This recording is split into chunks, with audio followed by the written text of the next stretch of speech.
It had been a long, hot week at the Collins Ranch, and I was finishing up the final touches on a new boundary fence.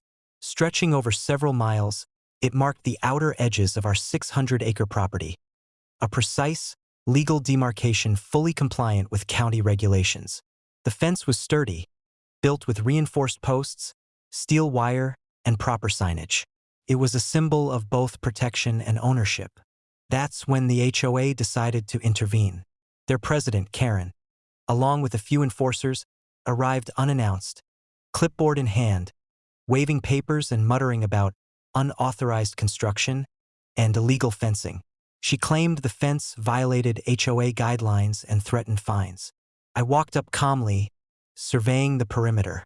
Karen, this fence doesn't violate any HOA rules. It marks the legal boundary of my property.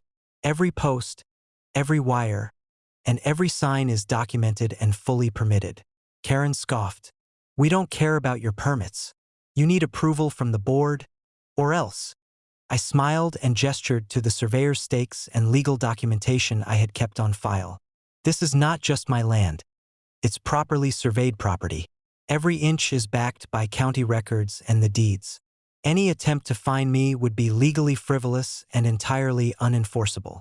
She grew red in the face, pacing back and forth like a caged animal. Her enforcers glanced nervously at the paperwork, the survey maps, and the clearly marked fence line.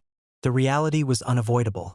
The HOA had no authority over my property beyond its boundaries, and this fence was entirely within my rights.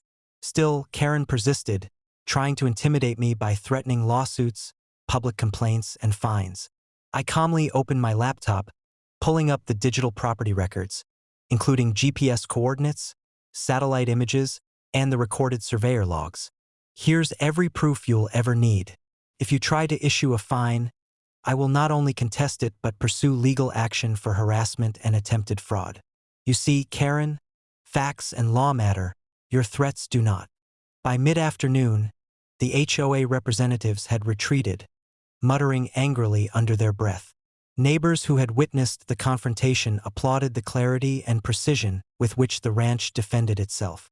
Karen's threats had been neutralized not by anger or shouting, but by law, evidence, and strategic preparation. Grandpa leaned on the porch railing, smiling.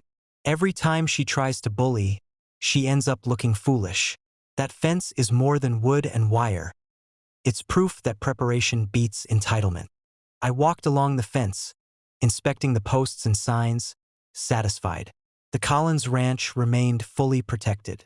Karen had once again attempted to impose her will, only to be thwarted by property law, thorough documentation, and clear boundaries.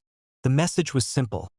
The Collins Ranch's perimeter was inviolable, and any attempt to interfere would be met with unshakable legal and strategic defense.